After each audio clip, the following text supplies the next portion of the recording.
Kiss daw me, kiss. Kiss me, kiss. Gawin picture. Kiss, ready, 1, 2, ay, sweet. Meron kayo yan. Makainigitan na ito kung chinta no, maka-experience po taan na char. Hallelujah. So, thank you guys. So, wala na. Alauna, alas 2. Okay, thank you. Thank you sa inyong mga mensahe. Of course, kanagiti madungog na itong madalong na kayong mga Bisaya, no? Pero, siguro, sabutabol na to. Masabtan lang na to, tanan. E kita, as one language, unite nga. Pagkasinabot yapon na tanan, masikon sa panatong lingwahe. So, before that, let us all stand. Let us greet a birthday greetings to our birthday celebrant. Hallelujah!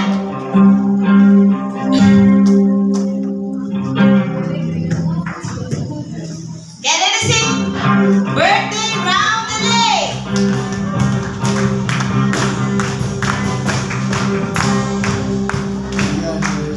Greet you on your day today. We are here to sing you a birthday round the day. It's a happy birthday. We are happy too. Now we sing with all our hearts because we love you so. Come on, everybody sing. It is your birthday round the day. Round the day, your day, happy holiday. It is your birthday round the day. Round the day, your day. Let's do it again. We are here to greet you on your day today. We are here to sing you a birthday round the day.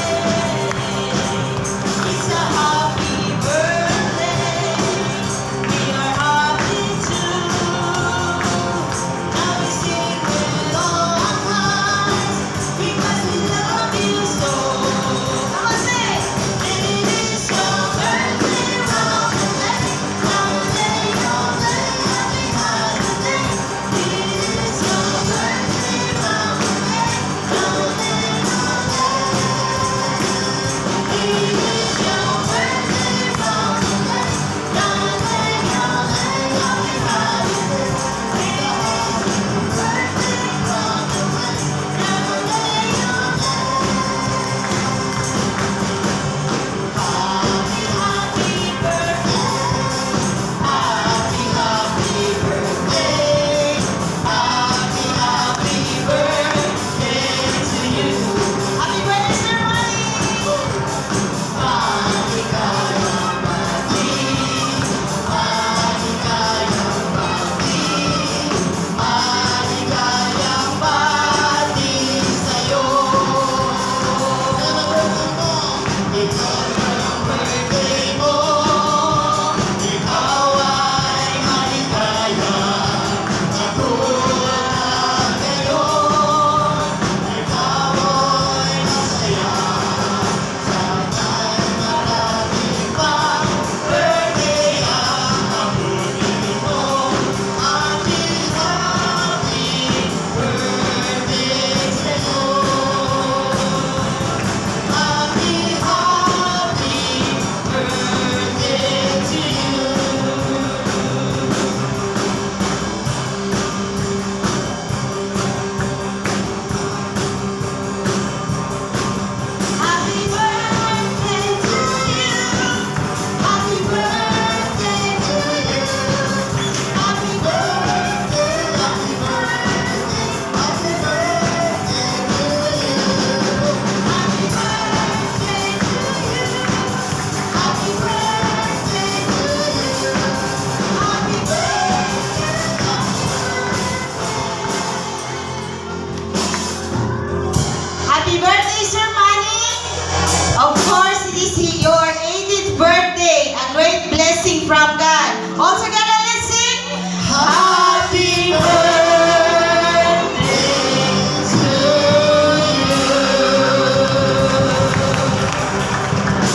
please be seated. At ngayon ay ibigay po natin sa birthday celebrant na siya ay magsasalita ang kanyang ika-80 na sona.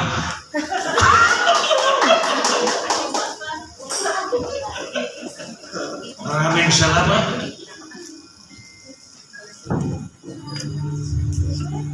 Buenas noches a todos. Buenas noches.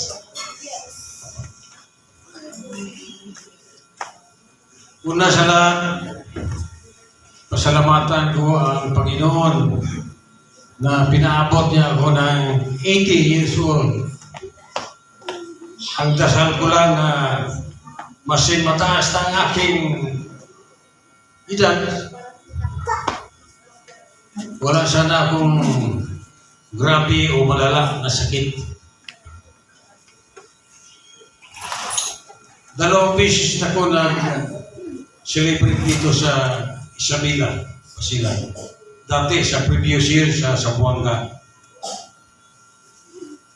Dito na ako celebrate dahil nandito aking minahal na asawa.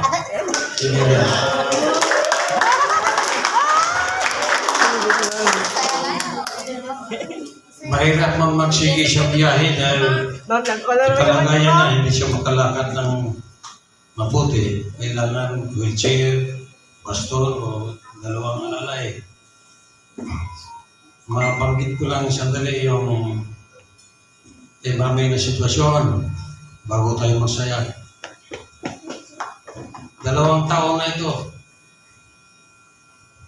Kung minsan nakaka-discourage na sabihin niya, malapit na siguro kung mamatay.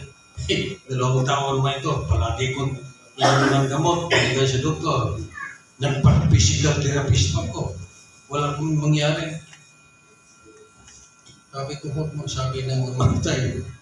Magdasal lang tayo na ma-recover tayo. Pero habang buhay pa tayo, kailangan na i-maintain natin ang ating spirituality. Clean in our heart, free from grave or mortal sin. Dahil hindi natin alam kung kailan tayo kukunin ng Panginoon. Kailangan, Mami, huwag masyadong magsabi na hindi na mo tatagal. Magdasal lang tayo. Pero habang buhay pa tayo, ayusin natin ating spirituality. Kailangan magdasal tayo.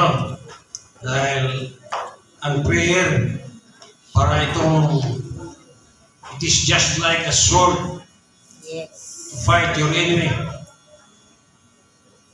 And good works, good example augmented by faith, ito ang shield natin laban sa kalaban. Mabanggit ko lang, hindi ako pare kung nandito man tayo sa sipahan na maliban sa gawain na makasaya sa Panginoon, huwag natin kalimutan ang 10 Commandments na sa Bible yan. Pero yung iba siguro nakalimutan na yung 10 Commandments. Maliban sa mga pastor, memorize nila yan. Yung sinabi doon, I am the Lord your God. You should not adore other gods aside from me. Wala man tayong Diyos dito, isa lang ang Diyos natin. Although Diyos Ama, Diyos Anak, Diyos Espiritu, pero isang Diyos yan. Pareha pa ng mangga. Ang mangga may skin, panit, may liso, may unod o laman. Pero ito lahat ay isang mangga lang. Pero hindi natin masyadong ma-explain ang three persons in one God dahil siguro kung nandun na siya sa langit, ma-explain na natin yan. Eh, misteryo yan. Mayroon pang sinabi doon na you shall not take the name of the Lord your God with disrespect. Yung ibang tao, may ngon na matay pa sa Diyos. Burton simba. Walang inkumundako sa kapan ng bayan. That is not disrespecting the name of the Lord. Pero kung nakakita ka ng disgrasya, ang truck, nakabangga, ang tricycle, pag sabi mo, oh my God, Diyos ko po, yan, okay yan. Then, remember, always go to Mass every Sundays and holidays of obligation and keep holy that day of the Lord. Tayo mga Kristiyano,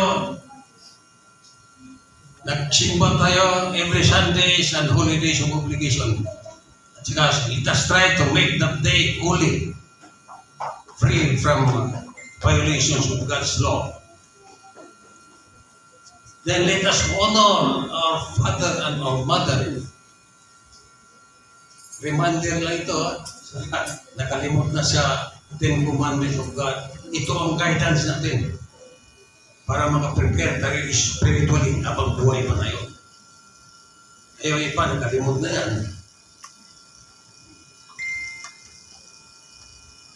Yung iba, mga anak, pambira lang tayo kita ng ama na pumatay ng anak, pero nagbalita na tayo ng anak pumatay ng ama. May nanay, single mother, yung iba, alis yung anak nila.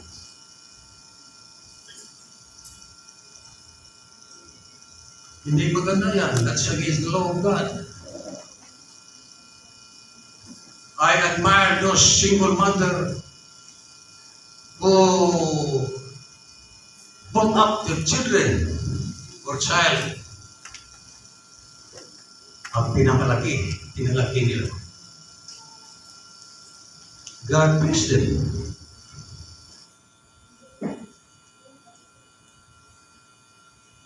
You shall not kill.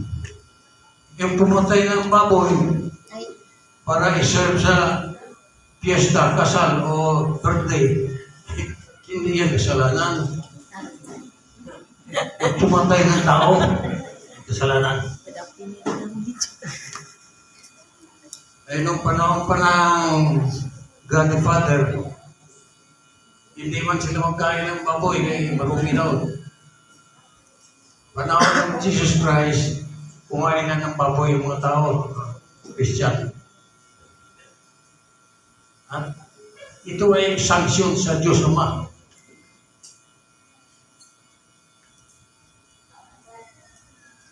You shall not commit adultery. Sama na adultery. Pakla, may sex relation ng kasama niyang lalaki. Ang babae na tumboy may relasyon sa tunay na babae.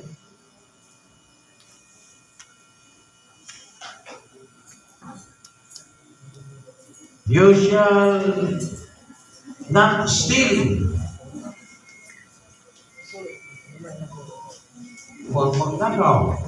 Yung mga na-reporting ng mga politiko na nakatanggap ng milyon-milyon na pera galing sa illegal flood control project. Tapos i-gawin ito, still ito. Huwag tanggap sila. Pero yung mga bata na kumukuha na ng sukle para bili ng hindi sa nanay nila, maliit lang na bagay yan, papasaylo sa Panginoon yan.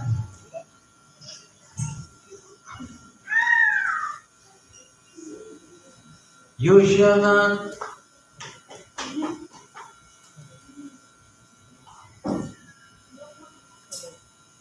allow yourself to be a witness against an innocent man. Itong politiko, pinayaran ka, maghuruan ka sa korte na itong isang tao ay nagtakaw ng kaban sa gobyerno. That is lying. When you shall not commit your divorced wife or divorced husband, married people, married wife,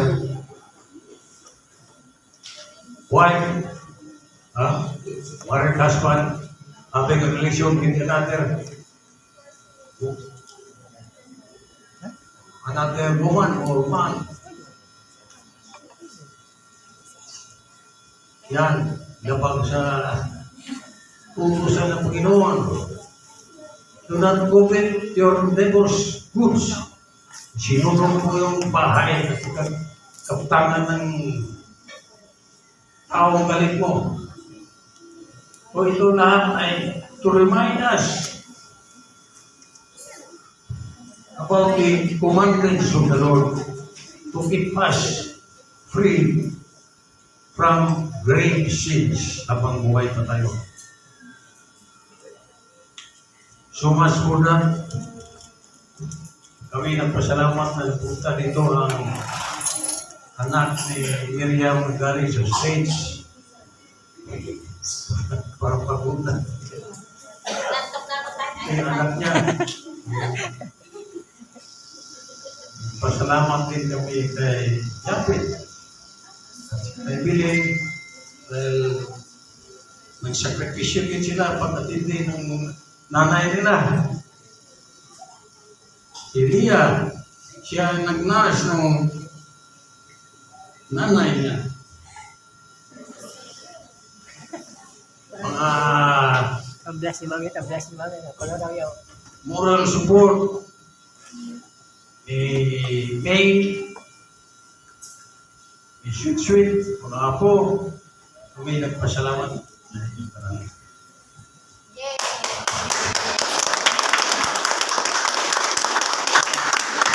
Kung nagbigay at saka hindi nagbigay ng training tips, nagpasalamat din ako kung ako kasama sa pagsura ng pasalamat din kami kay Pastor Vincent, Pastor Ibor, Pastor John, na nag-assist kay Bishop Japet dito sa simbahan ng Spring Gospel in the House of Praise. Salamat sa lahat. Atong mga dancers, mga bata ng Kalitiga, salamat sa inyong pag-entertain. Muchísimas gracias. Have a nice evening. Viva Jesus!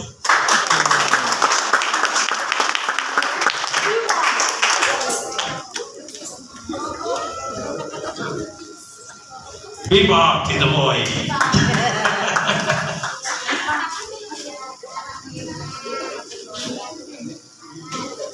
Praise the Lord! Ay, kanina po yung narinig po natin yung mensahe ng Panginoon Diyos ay galing po sa ating minamahal na pastor.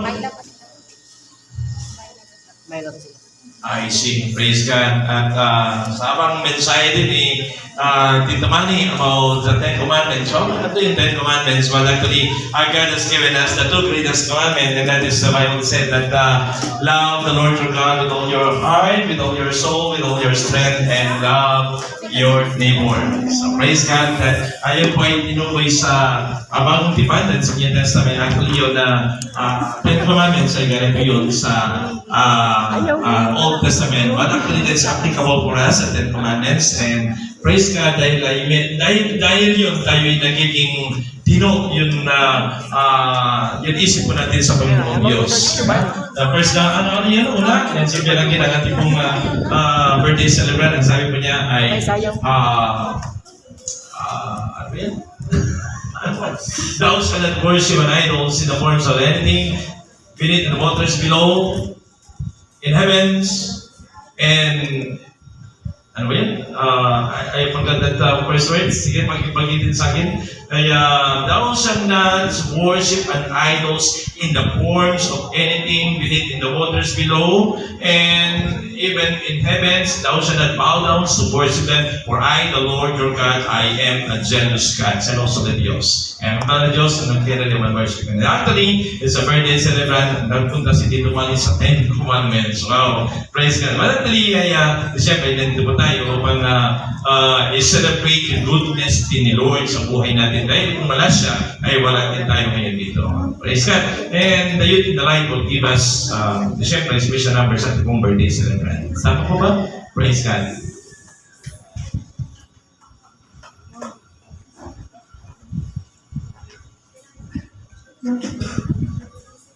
Pasensya kayo sa lugar. Okay? Kisikil lang po kayo.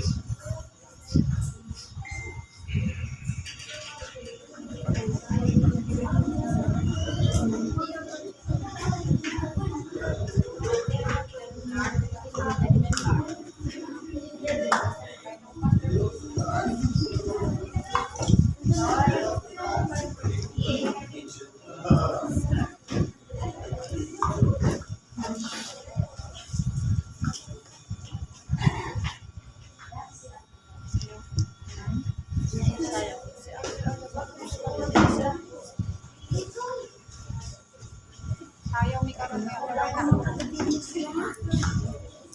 TikTok. TikTok.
Thank you so much, Youth in the Light. Praise God. Hallelujah for a very nice presentation.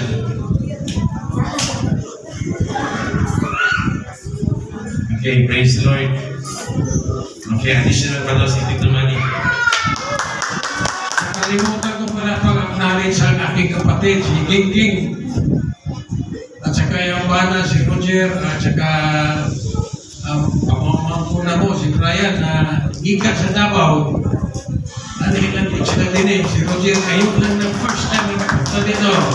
Kaya gusto niya makita ako sa aking birthday at saka ang sitwasyon din niya bago masawa. Kaya ayaw naman na hindi magkita kung nagbiyahe na tayo, na nasa loob na ng kabaong. Habang buhay, magkita tayo.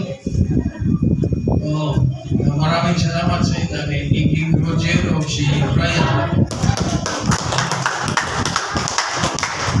Praise the Lord and thank you so much din sa inyo. Yan sa lahat ng mga bisita po natin, lalo yung mga relatives dito tumali. Kanina pa po sila Davao, kanina po ay taga-Cagayan. So praise God. Parito lang po pang ano ba yan, upang i-greet ng birthday celebration po natin si Tito Manny del Puerto. Praise God. Picture taking muna tayo. Bago si Pastor Jesus Cabilas manalangin sa ating pagkain. Okay, picture taking muna tayo. Okay, praise God. Tito Manny. Tito Manny muna. Solo muna si Tito Manny. Tito Manny. Tayo muna kayo doon. Ipakita ninyo, siyempre, strong pa rin kayo. Okay, Tito Manny. Sama mo.